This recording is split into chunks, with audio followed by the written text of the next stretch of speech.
Mr. President, I come to the floor today as the pain of Obamacare around the country continues to worsen. The health care crisis continues to grow. Obamacare is collapsing basically more and more every day. People in every state of this union have seen their health care costs skyrocket, happening everywhere around the country. We must do something to help the American people who are suffering under the heavy weight that Obamacare has placed on their lives.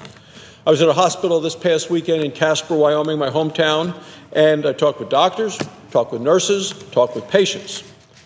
What I hear at home in Wyoming is that there is an urgent need to do something about the high costs and the limited choices under the Obama health care law. We're having discussions right now about the very best way to do that, Mr. President. Whatever we come up with, it's going to be a fundamental change in a direction away from Obamacare. That's what America wants. It's what America needs. It's what the American people are asking us to do. One of the biggest steps that we need to take is to get rid of the Obamacare mandates and penalties.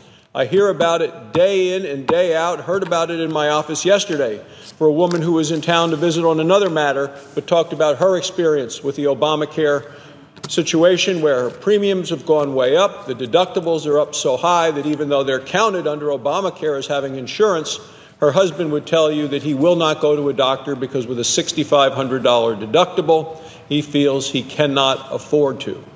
But he's counted with Obamacare. He wants more choices, he wants more control of his own life, and he wants to eliminate the taxes and the mandates. Look, Mr. President, I'm sure you hear this at home.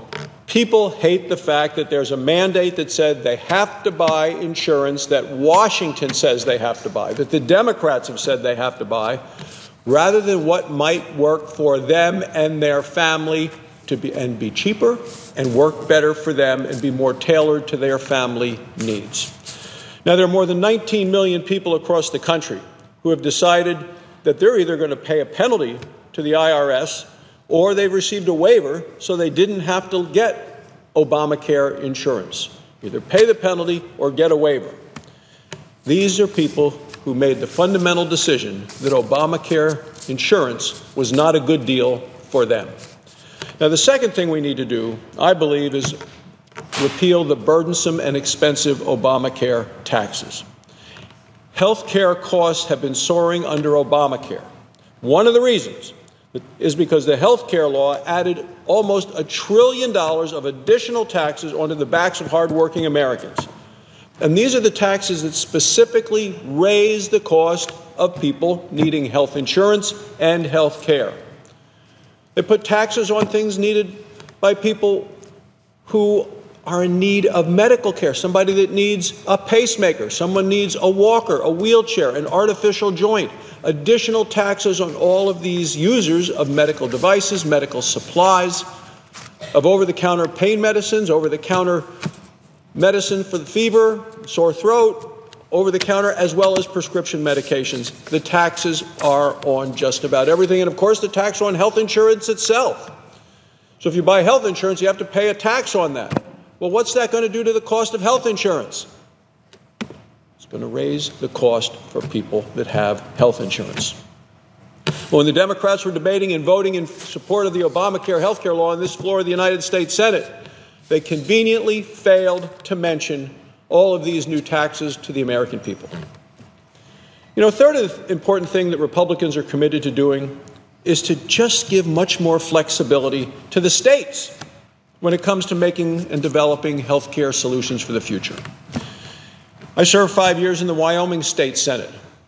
We always felt that we could do a lot better job if we just had a little more local control, a little less in terms of government mandates, and make that same amount of money work that much better and go that much further and take care of that many more people. Medicaid is the prime example. I had a state legislator in from Wyoming today in the office. We're talking about Medicaid and what role the states play, what role the federal government plays, how to make dollars go farther at home. Obamacare increased the amount of money that Washington sends to states that chose to expand their Medicaid programs. Now, of course, that's taxpayer money. And then Obamacare paid a bonus to states that said, not focus on the area where Medicaid was intended originally to be focused, which was on poor women, children, and the disabled. They didn't get a bonus, not at all. No bonus money to help those people. The bonus money went to help able-bodied working-age adults. That's not who Medicaid was set up to help in the first place. And I just say, why should Washington collect money from people at home and then send it back out to the states with all these new Washington mandates and restrictions on how the money is spent? Look, I have much more confidence, Mr. President, on the people at my home state of Wyoming, the people of your home state of Arkansas, than I do on any bureaucrat in Washington, D.C. When it comes to developing good ideas about improving America's health care, I always believe the more flexibility and local control and patient control, working with doctors, communities, working with state legislators, the better. We need more flexibility in every state. We don't need Washington telling all of us what to do. Mr. President, if we give people and states more options, there will be more affordable options for insurance as well as for care. Now, Democrats tried their goal, one-size-fits-all Washington-mandated approach. That's what Obamacare was all about, and it did not work. I want to talk about one other thing, Mr. President, that Republicans are committed to doing with our health care reform plan. That's stabilizing health insurance markets while other reforms take effect. You know, the Obamacare exchanges are completely falling apart. Week after week, there is another story, another headline about the disaster that is Obamacare. We're looking at a headline in a Chicago paper, another Obamacare rate shock. Another and shock with rates. That's what people are seeing around the country.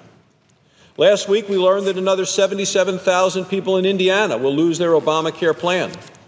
2 more insurance companies are leaving the market there. Across the country, there are more than 40 counties where no one is selling Obamacare insurance next year. No one. Premiums have already doubled because of Obamacare in the last 4 years. Next year, people's rates may go up another 40%, 50%, well above that in other places. Cannot allow this to continue. The American people cannot afford it. It is not good for our country. It is not good for the people living in this country. Mr. President, we need to make sure that we help support people who do need help paying their premiums. We need to give insurance companies more flexibility to offer the kinds of plans that people actually want to buy. We need to give states the ability to support their markets in ways that make sense for people in that state. Mr. President, the discussion draft of our plan includes ideas that help keep the individual market going in a much stronger way than under Obamacare today. It stabilizes the markets. The insurance company Anthem put out a statement on Monday. The company said that these kinds of ideas, it said, quote, will markedly improve the stability of the individual market and moderate premium increases. Anthem has been dropping out of exchanges across the country because the markets are unsustainable under Obamacare. Well, that's got to be one of our goals as we continue to discuss legislation. Stabilizing the markets, reducing premiums. There are a lot of good ideas and ways to do it. We're committed to exploring those ideas, Mr. President, and putting together a plan that will help give people the care they need from a doctor they choose at lower costs. That's what the American people want us to do. That's what we're working on. Now, there are limits, as you know, Mr. President, under the Senate rules that keep us from doing some things that we would all like to do. Democrats are ready to work with us, to be part of the conversation. I think we can do some things to make this bill even better. But the situation we have today in this country for health care is not working. Obamacare has collapsed. Health care is in a state of crisis. Those who supported Obamacare and voted for it have caused it.